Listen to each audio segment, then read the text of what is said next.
Sok szeretettel köszöntöm a gyülekezetet vasárnap délelőtti istentiszteletünkön az apostol szavaival.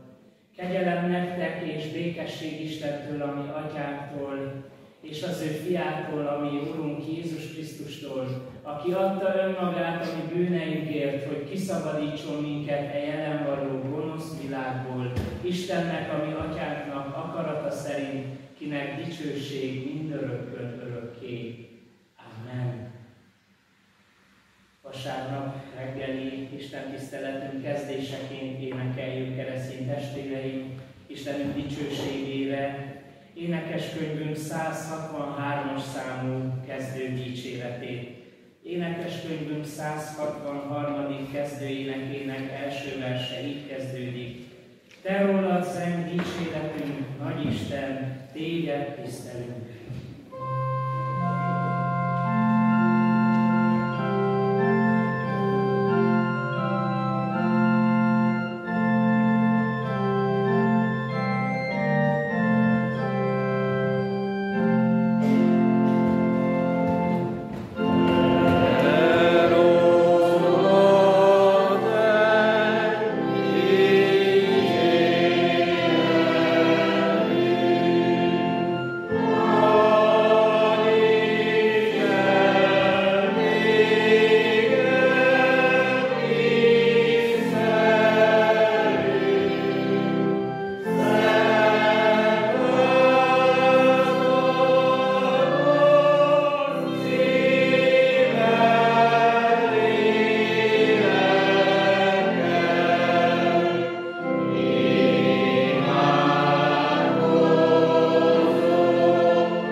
Énekeskönyvünk 337. dicséretének első három verszakával.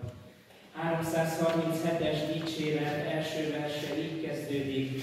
Mennyvéri, felséges Isten, kinek dicsősége ott fenn. Amen.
Szentlélek, teljes szent háromság, egy, örök, igaz Isten.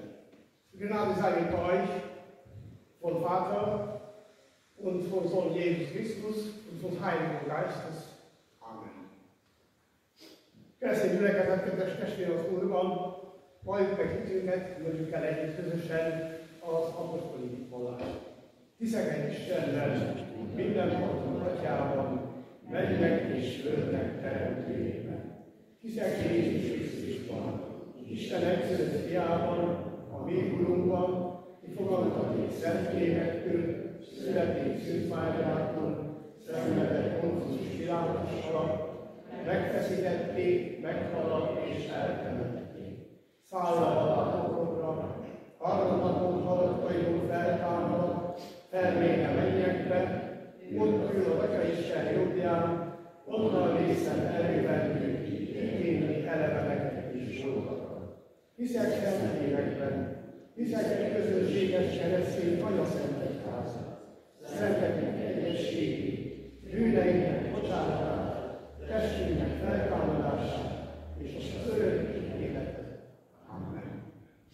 Kedves testvérek, az Úrban keresztény gyülekezet, hallgassuk meg a lekció igéjét is, úgy, amint azt mi írva találhatjuk. Mégpedig a 48. Zsoltárban, mégpedig a 48. Zsoltár 10. versétől a következő képen. Jóságodról elmélkedő templomodban, ó Isten, nevedhez méltóan dicsérnek a föld kerekségén Istenünk. Jobbot csupa igazság. Öröm Sion hegye, vigadoznak Júda leányai, mert igazságot osztasz. Járjatok Öröm Sion, kerüljétek meg, számláljátok meg tornyait, jól nézzétek meg bástyáit, járjátok be palotáit, hogy beszélhessetek róla a jövő nemzedéknek. Bizony itt van Isten, ami Istenünk, örökkön örökké, ő vezet minket, mint halál.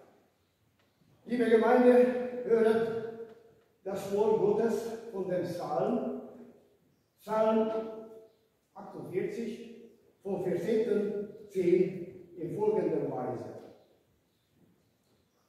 Sie haben alles gesehen, und du zerrichst die großen Schiffe durch den Sturm vor Osten, wie wir gehört haben. So sehen wir es an der Stadt des Herrn Zebaoth, an der Stadt unseres Gottes. Gott erhält sie ewig. Gott will gedanken deine Güte in deinem Tempel. Gott will die Gnade, dein Name, so ist auch dein Ruhm bis an der Erdende. Deine Rechte ist voll Gerechtigkeit. Dessen freut sich der Berg Zion und die Töchter Juda sehen fröhlich, weil du Recht richtest. Ziehet uns Zion herum und umschreitet es, zählt seine Türme, hat Gut auf seine Mauern, durchwandert seine Palate, dass ihr den Nachkommen davon erzählt. Wahrlich, das ist Gott, unser Gott für immer und ewig. Er ist es, der uns führt. Amen. Imádkozzunk. Mindenható Isten, kegyelmes mennyei édesatyánk, az Úr Jézus Krisztusban. Hálapercével állunk előtted, és köszönjük, hogy te kegyelmes vagy, és elhívtál minket. Jézus Krisztussal, a mi Urunkkal való közösségre, és azt akarod, hogy ilyen módon neked tetsző életünk legyen minden napon. Áldunk téged ebben a Szent Órában, itt a Szent Házadban. Köszönjük a testvéri közösséget, köszönjük azt, hogy igéddel megszólítasz bennünket, nyisd meg szívünket, lelkünket, hogy valóban téged hallgassunk, megtartjuk igédet és cselekedjük azt. Ezért még hozzánk írgalmat, hogy erős legyen kapcsolatunk veled, ó Atyánk, Krisztussal és a Szentlélekkel, hogy a mi hitünk így jó gyümölcs és termésre lehet. Amen. Igen, hirdetésre készülőek közének gyanánt énekeljük keresztény testvérei Isten dicsőségére. 164-es számú énekünknek második verszakát, 164. dicséret második verse így kezdődik. Szent igédnek világát ünnököltesd lelkünkben.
Keresztény gyülekezet, kedves testvérek, úrban, hallgassuk meg Istennek azt a szent igényt, amely által szólni kívánok hozzánk ebben a házott órában, és egyben igényítésünk alapjét, ugyanint azt írva találhatjuk Pál apostolnak az Efézus Fejekkhez intézett levele 5. részéből, a 8. verstől a 14. versen a következő képpen. Egykor sötétség voltatok, most azonban világosság vagytok az Úrban, éljetek úgy, mint a világosság gyermekei. A világosság gyümölcse ugyanis csupa jóság, igazság és egyenesség. Ítéljétek meg tehát, mi kedves az Úrnak, és ne vegyetek részt a sötétség haszontalan cselekedeteiben, hanem inkább leplezzétek le ezeket. Mert amiket titokban tesznek, azokról még beszélni szégyen. De mindaz, amit a világosság leplez, nyilvánvalóvá lesz. Mert minden, ami nyilvánvalóvá lett, az világosság. Ezért mondja, ébredj fel, aki alszol, támadj fel a halálból, és feladok neked a Krisztus. Közben hallgassuk meg még az evangélium szent igét is, amely végül is kapcsolódik ehhez, ugyanint írva találjuk az evangélium szent igét Máté 5. részében, 13. verstől tekintetben. Ti vagytok a fő sója, ha pedig a só megvizetlenül, mivel lehetne ízét visszaadni? Semmire sem való már, csak arra, hogy kidobják, és eltapossák az emberek. Ti vagytok a világ világossága. Nem rejthető el a hegyen épült város. A lámpát sem azért gyújtják meg, hogy a véka alá tegyék, hanem hogy a lámpatartóra tegyék, és akkor világít mindenkinek a háza. Úgy ragyogjon a ti világosságotok az emberek előtt, hogy lássák jó cselekedeteiket, és dicsőítsék a ti mennyei atyátokat. Isten áldás legyen az ilyen hallgatásán és annak megtartásán is. Amen. Die Gemeinde, liebe Brüder und Schwestern, Gottes Wort ist geschrieben in dem Brief von Epheser, in der Kapitel 5, von den Versen 8 bis Versen 14 in folgender Weise. Den wahrhaftigen Finsternis nur aber seid ihr nicht in der Welt. Lebt als Kinder des Lichts. Die Frucht des Lichtes ist lauter Güte und Gerechtigkeit und Wahrheit. Prüft, was das Herrn wohlgefällig ist und habt nicht Gemeinschaft mit den unfruchtbaren Werken der Finsternis. Deckt sie vielmehr auf. Dem, was von ihnen hin heimlich getan wird, davon auch nur zu reden ist, schändlich. Das alles aber wird offenbar, wenn es vom Licht aufgedeckt wird. Denn alles, was offenbar wird, das ist Licht. Darum heißt es, wach auf, der du schläfst, und steh auf von den Toten, so wird dich Christus erleuchten. So sind Josef dieses Buch über uns. Er sei mit Gott und Vater gesonnen. Amen. Keresztény gyülekezet, kedves testvérek, az Úr Jézus Krisztusban. Isten kegyelméből ma itt lehetünk együtt közösen, mégpedig távollévő testvérekkel, akik meglátogattak és eljöttek, szívük melegével és mindenképpen támogatásokkal állat legyen Isten ezért. Ezért a közösségét imádkozunk és kérjük Istent, hogy mindnyájan, bár most éljünk a világon, legyünk a világosság fiai.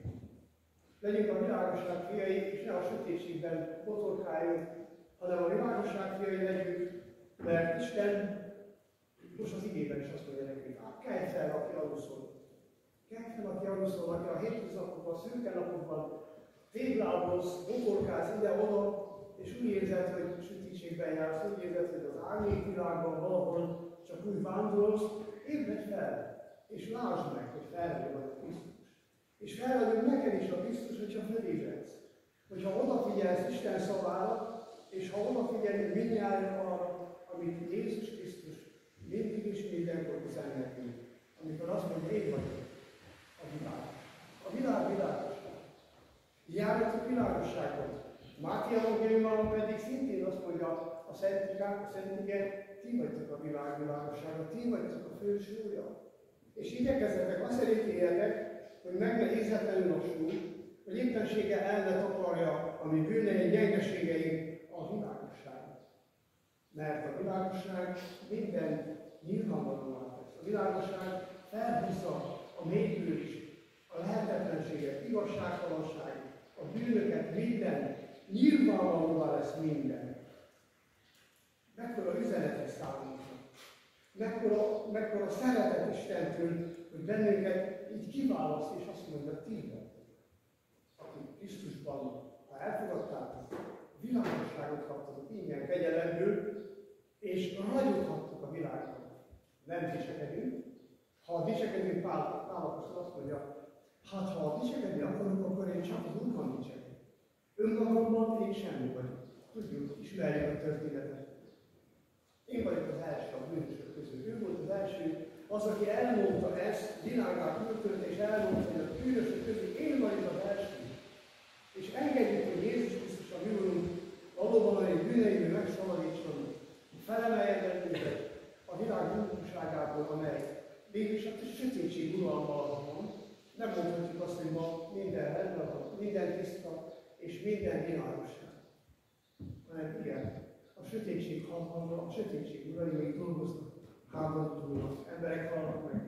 Tönkre mennek gazdaságok, népek, a világ baj van.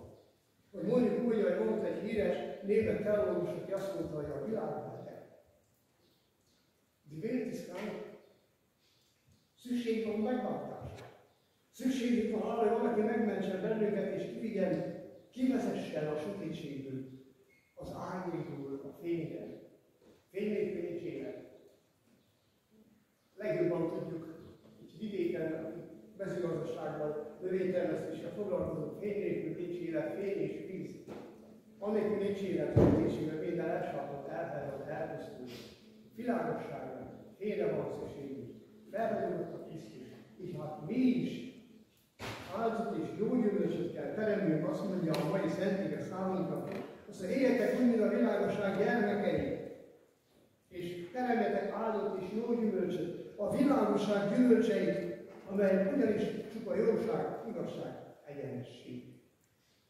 Így hát az Úristen minket valami elformán hívott el, és nem akarjuk semmiképpen, hogy a végén majd, amikor számadás lesz, akkor elféljen, és azt mondja, sajnálom, hívtalak ki sötétből a világosságra.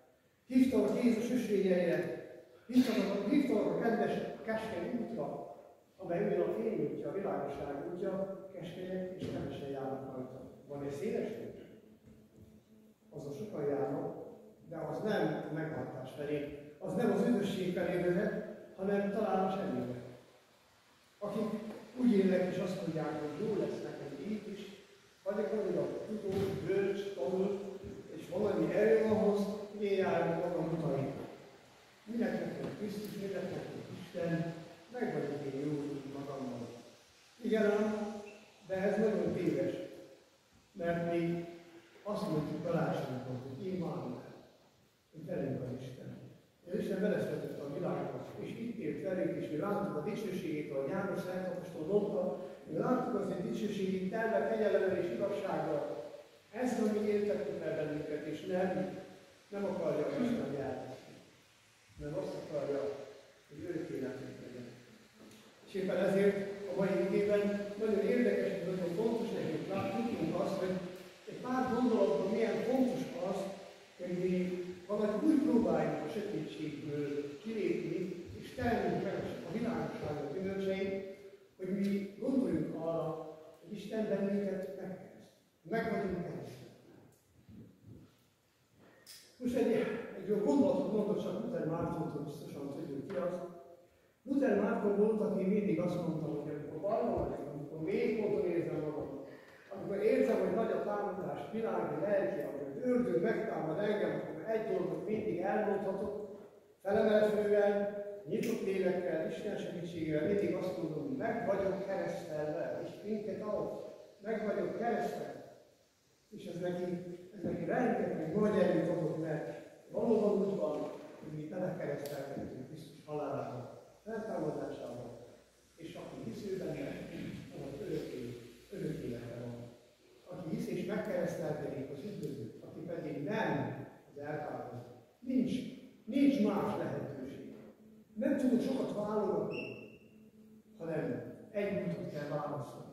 Nem lehet két úrnak szolgálni, a sötétségnek is, és a világosságnak is.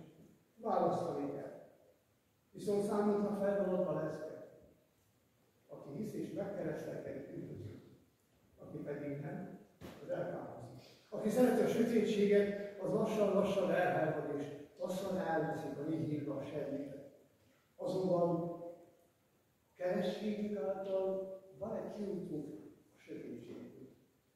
Nem véletlenül olvastuk az igében is, hogy ébredj fel, aki alszol, támadj fel a halálból, és felragyog neked a Krisztus. Wach auf vom Schlaf, erhebe dich vom Tod, Christus erstanden. Krisztus erstanden, halleluja. Ez nagyon fontos, hogy Krisztus feltámad. És mi bódban énekeljük a halleluját, mert érezzük az Úr Jézus Krisztus feltámadásával, ami hitünk megerősítése által az örök élet szerzőjét követjük és vele járunk. Akkor van nekünk jövő. Van nekünk lehetőségünk arra, hogy valóban az Isten országában helyet kapjunk Krisztus trónján. Azonban ahhoz nem úgy kell élnünk, ahogy az igen mondja, csupa jóságból, csupa igazságból, csupa jóságból és egyenességből. Most egy olyan dolog ez, amit mi emberek ismerünk, amit tudjuk, hogy mit jelent. Jónak lenni, igaznak lenni, egyenes, verekas, de nem könnyű. Krisztus azt mondja Jézus, vegyétek fel az én igámat. Az én igám gyönyörűséges, könnyű, de van benne sok nehézség. Van benne sok nehézség, akkor neked tegyük mindazt, ami emberi, ami világi, ami gyarló, ami terhel bennünket, és fel tudjuk venni Jézusnak azt az igáját, amely a szeretet, a jóság, az igazság, ami az egyenesség. És éppen ezért próbálja valamiképpen most az Efézusi levélben az Isten a szívünkre helyezni, hogy milyen fontos nekünk tehát ebben a világban, ahol akármilyen körbenézünk, láthatjuk, hogy mennyi fájdalom, nyomorúság, háború, lehetetlenség. Sokszor úgy érezzük, hogy kilátástalanságban, azonban Isten mindig ott van velünk. Ott van írva, hogy ott van, és ott van velünk a teremtő, a megtartó, megváltó, megálló Isten, és nem vagy magunkra. Én veletek leszek minden napon a világ végezetén.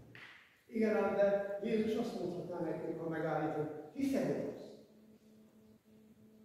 Hiszed-e azt, amit mondtam nekünk, hogy én veletek leszek minden napon a világ végezetén? Hiszed-e azt, amit a kerességben a szülők elmondtak? Hogy hiszed-e az Atyában? Hiszed-e a Fiában, Jézus Krisztusban? És hiszed-e a Szentlélekben?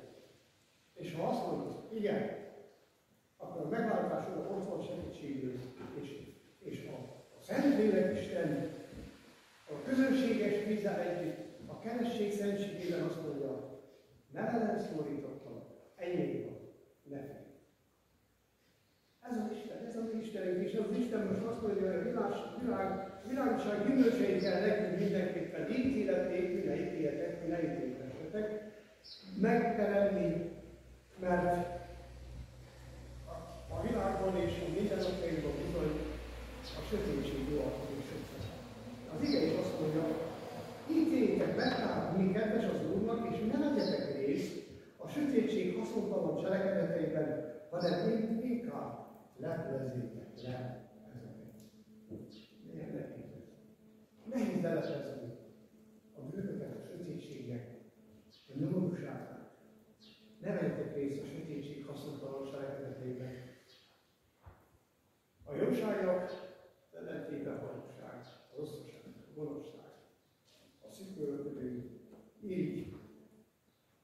Az egyenességnek pedig a hamis, a hajlékonyderék, nem az igaz mondás és az igaz cselekedet, nem az igaz verekas egyenesség, hanem a hamisság. Az engedés hatalom az ördögnek, a sötétség hatalmának. Mennyire mondjuk is szeretnénk azt igazából egymásnak mondani, hogy egyenesek. Mondd ki az igazat. Ne félj az igazság. Beígért, félünk az igazság.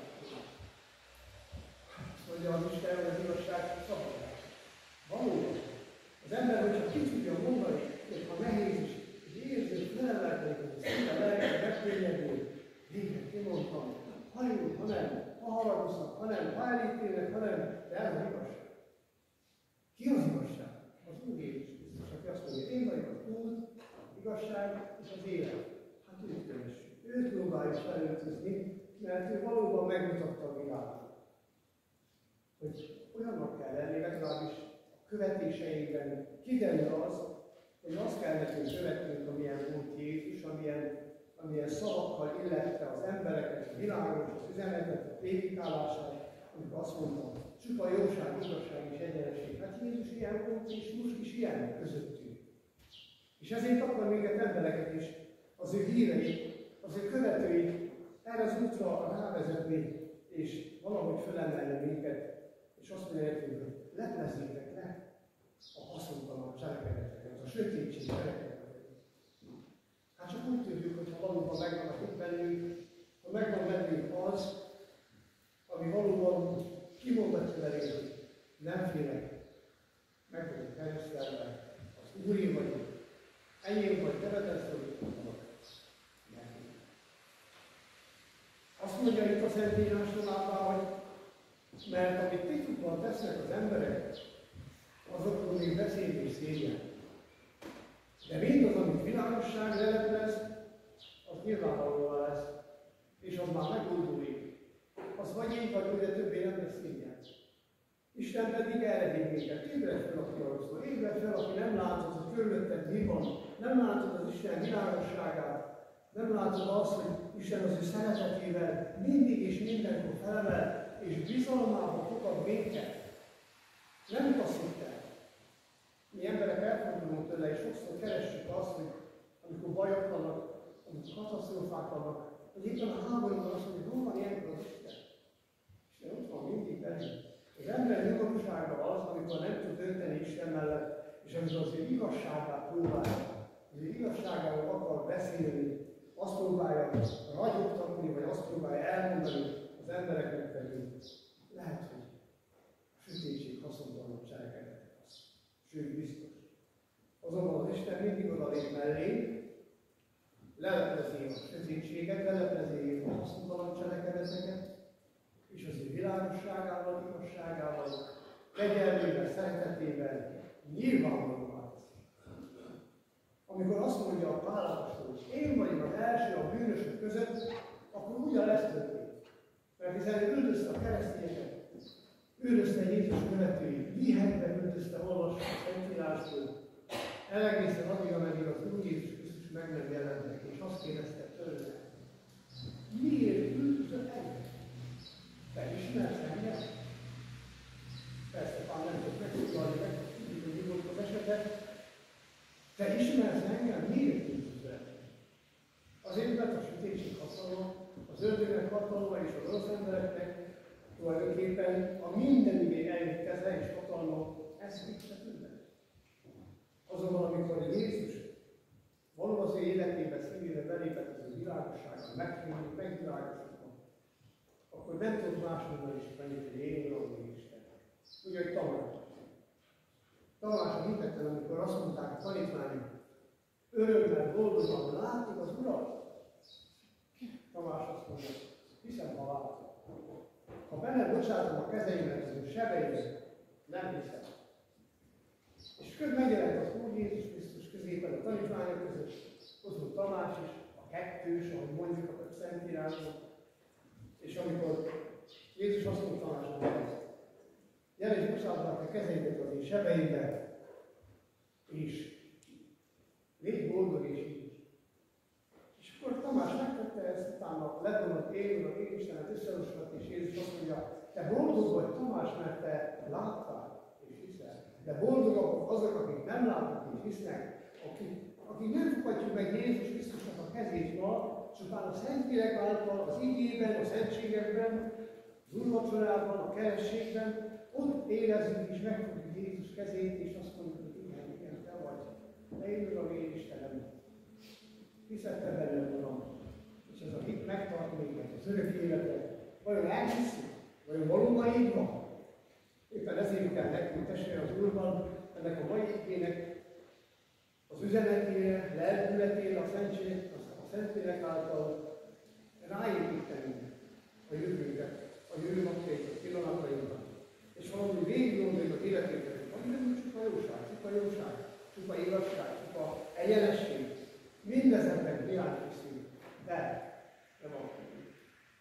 megbocsátás.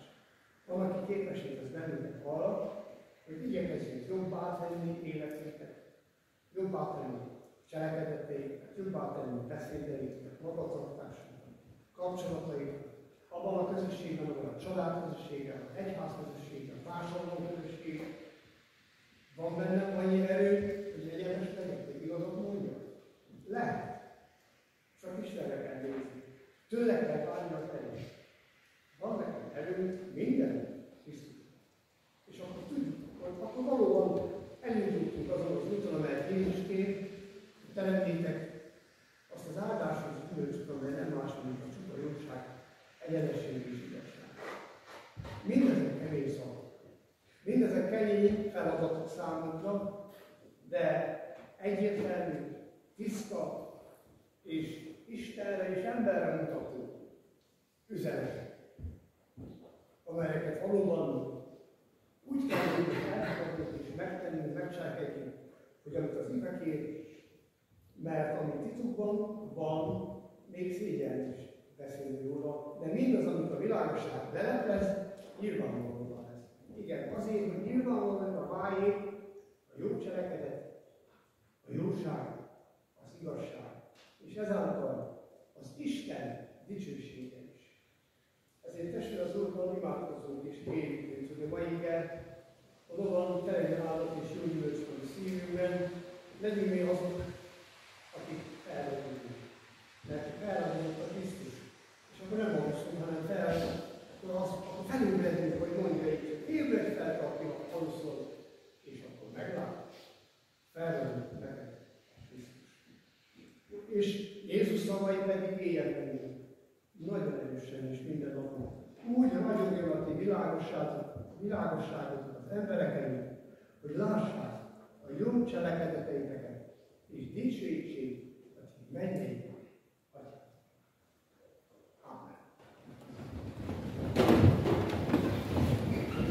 Mindenki Isten, egyenes neked édesanyának, Úr Jézus Krisztusban, magasztalunk téged, a Szent Igének üzenetért, a gyülekezet közösségért és a Szentlélek közösségért, aki bennünket képesek tesznek arra, hogy az igénet meghallgassuk, és a te igéd által igyekezzünk, törekedjünk a jóra, az igazságra, az egyenes életre is beszélve.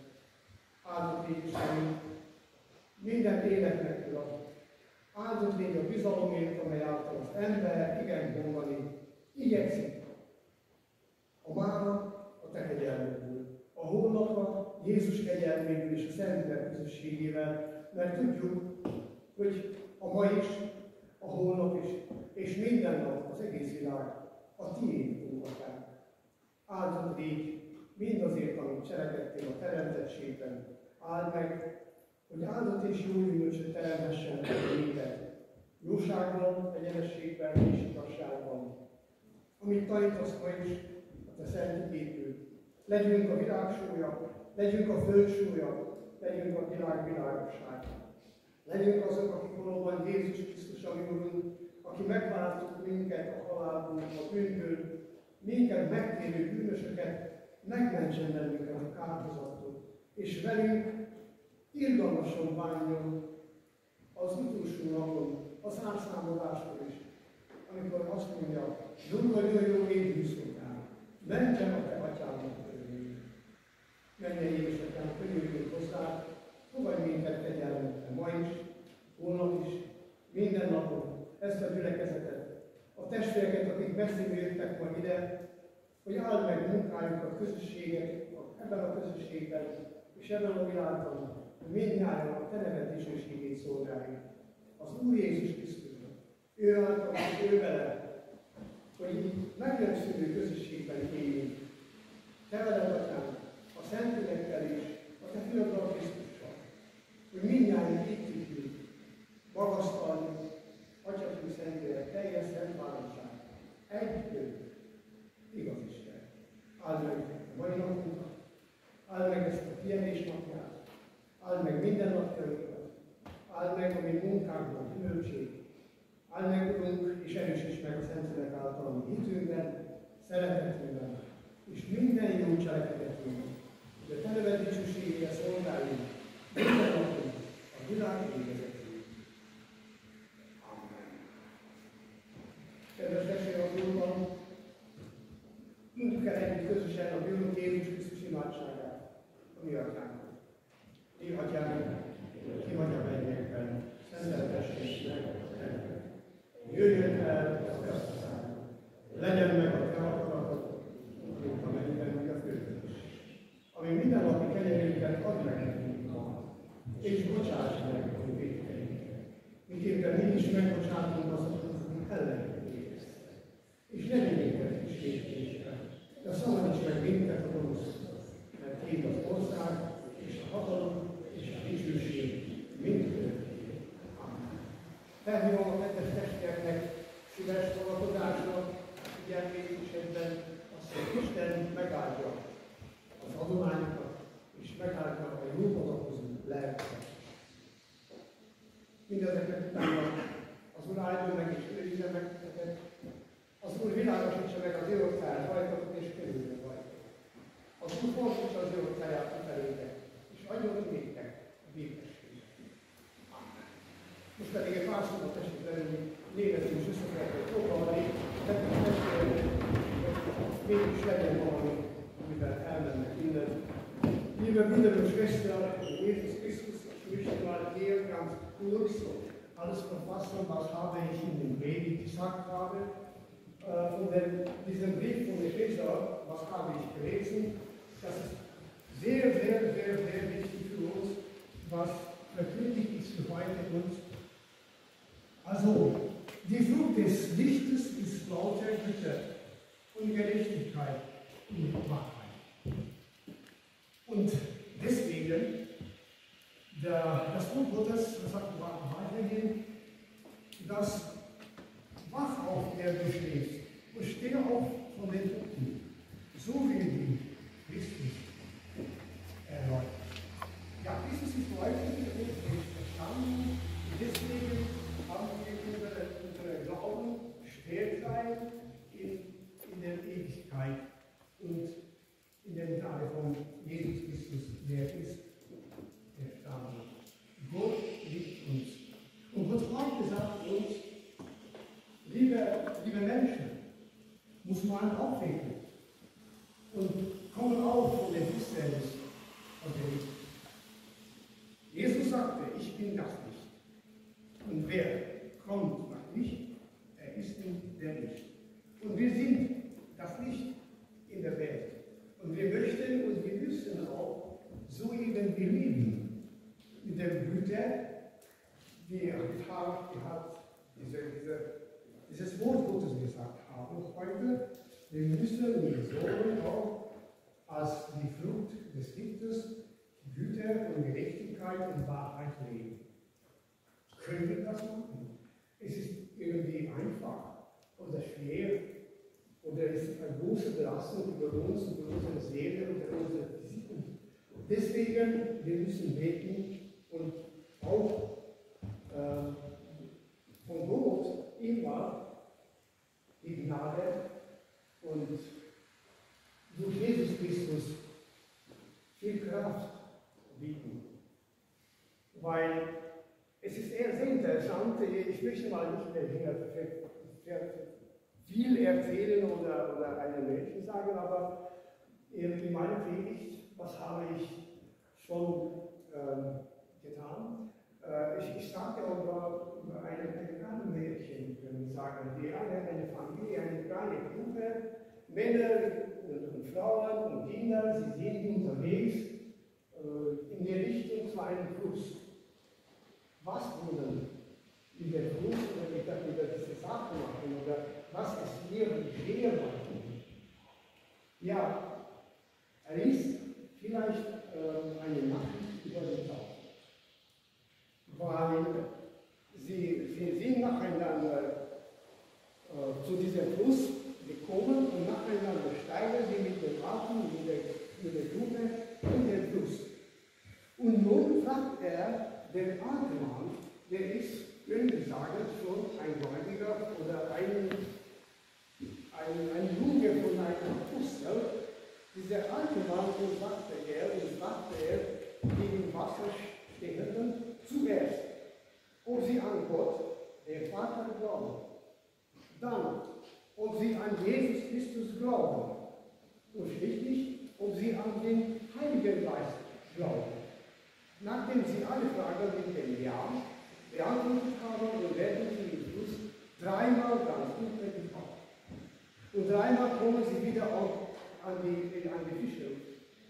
Der alte Mann sagt mit feierlicher Stimme zu jedem Täuflingen: Ich taufe dich im Namen Gottes, des Vaters, des Sohnes und des Heiligen Geistes. Und dann bekommen sie ein Buch, mit dem sie sich erfolgen, und sie stehen da wie die neugeborenen Kinder und sagen ihnen: Wandelt als Kinder des Lichts. Die Frucht des Lichts ist lauter Güte und Gerechtigkeit und Wahrheit.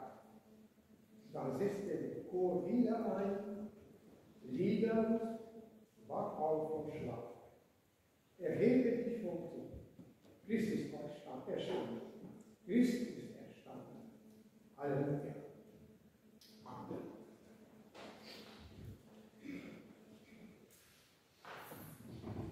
Válaszoljunk keresztény testvéreim ráfelelő énekben az ige üzenetére és hívására. Énekeljük Istenünk dicsőségére, énekeskönyvünk 477-es dicséretét, annak mindhárom verszakát. Ráfelelő énekben tehát a 477. énekünk mindhárom versét énekeljük. Az első verszak így kezdődik: Isten szívén megpihenve, forjon szívünk egybe hát. Amen.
hirdetések következnek, sok szeretettel hirdetem a gyülekezetnek a következőket. Emlékharangozásokat hirdetek. A mai napon, július 21-én vasárnap emlékharang kondul néhai Demeter Csaba halálának 39. éves évfordulóján. Továbbá holnap, július 22-én hétfőn emlékharang kondul néhai Demeter Mihály Miklós halálának 4. éves évfordulóján.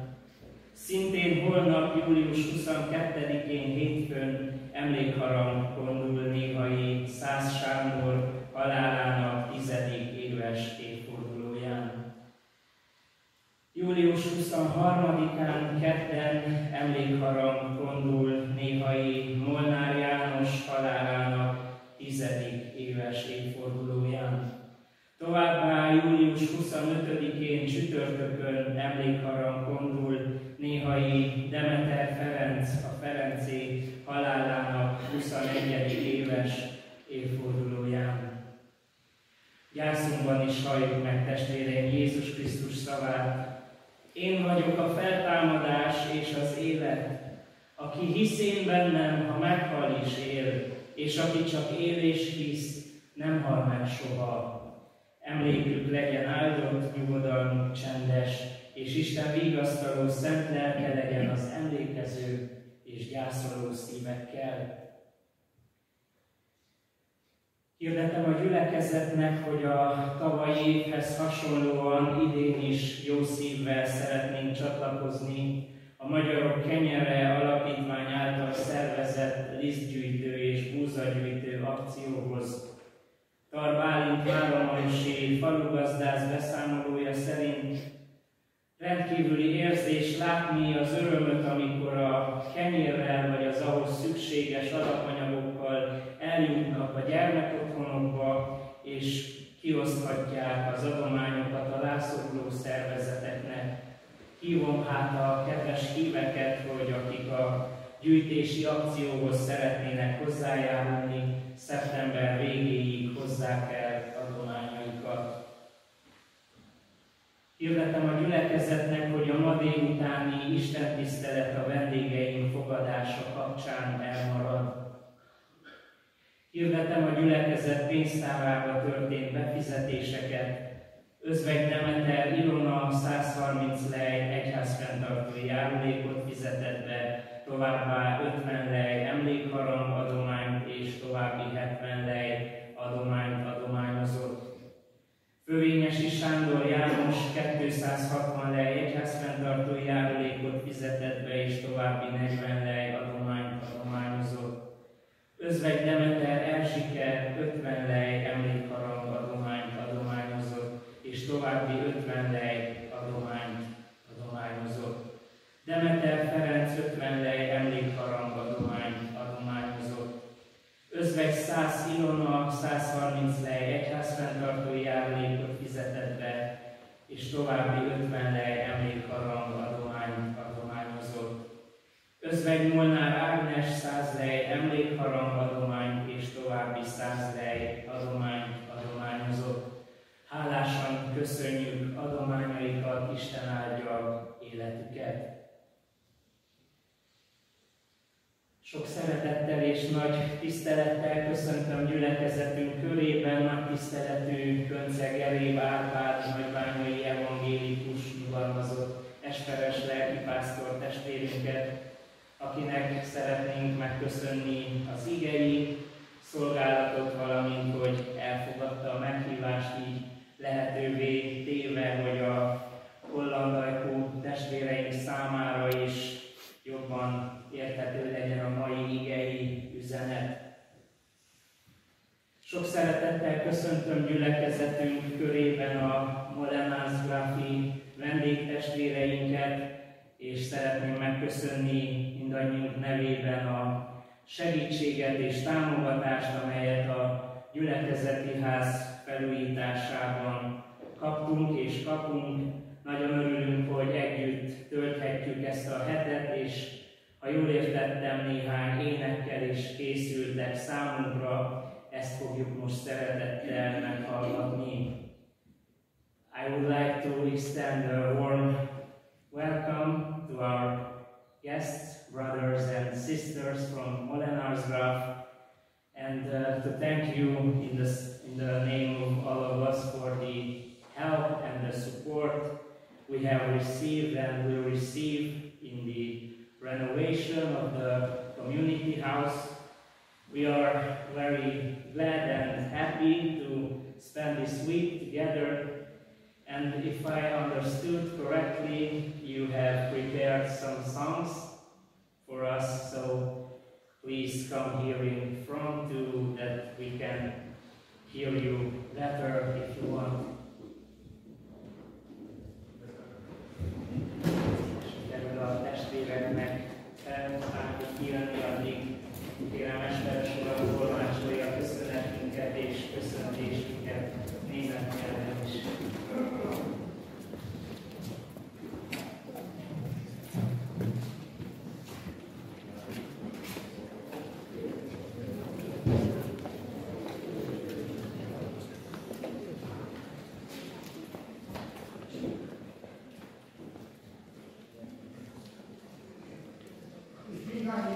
Ich möchte mal ganz herzlich begrüßen, liebe Brüder und Schwestern aus Polen und Niederlande. Ja, Sie sind gekommen nach Rumänien und dann an diese Gegend von Bayer-Marek und Maramuresch, in dieser schönen Dorf, in dieser geführten Gemeinde. Ja, wir sind sehr froh, heute Ihnen hier in dieser Gemeinde, dieses schönes Haus des Gottes begrüßen und wir wünschen weiterhin einen schönen Tag nochmal. Und nächste Woche viel Kraft und viel Erfolg in dieser Arbeit. Man wollen sich hier laufen und weiterhin machen für diese Gemeinde und für die gut normalerweise für Weise Gott zusammen hier in Polen und in der ganzen Welt. Ja, wir sind, ich habe nicht das übersetzen, aber ich möchte mal hier sagen, die Jesus hat gesagt, wir sind das Licht der Welt, aber wir sind der Salz des Erdens. So werde ich das machen. Herzlich willkommen, Gott sei mit euch alle und schönen Segen.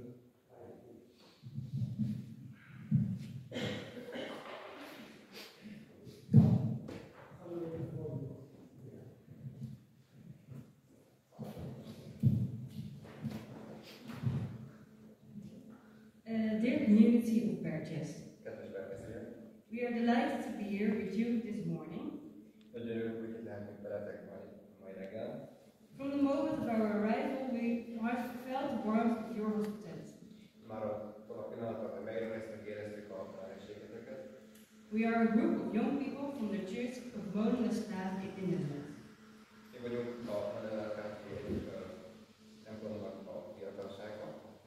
We are excited to connect with you and to contribute to the work on the community.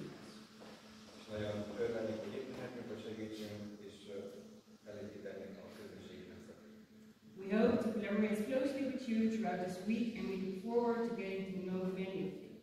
Reméljük, hogy együtt fogunk tudni dolgozni ezen a héten, és megismerhetünk minél többet közöttük.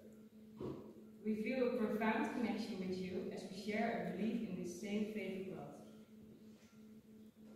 Nagyon közeli kapcsolatot érzünk veletek, mivel ugyanazt a hitet hisszük, ugyanabban az Istenben hiszünk. It's a blessing to celebrate this faith together. Egy áldás, hogy itt lehetünk, és együtt ugyanazt az Istent hisszük. We would like to sing two songs for you. Szeretnénk két dalt énekelni nektek. The first is a Dutch song about our shared belief and that we are one in the Spirit and one in the Lord. Az első hollandul, ami arról szól, hogy ugyanazt a hitet ismerjük, és ugyanabban az egy örök Istenben hiszünk. This song reminds us that we are connected through God's love. És ez a dal arról szól, hogy mi egyek vagyunk ebben a kapcsolatban, hogy Isten hátul közik. We also want to sing for you a song about God's faithfulness, God will be with us all the time. És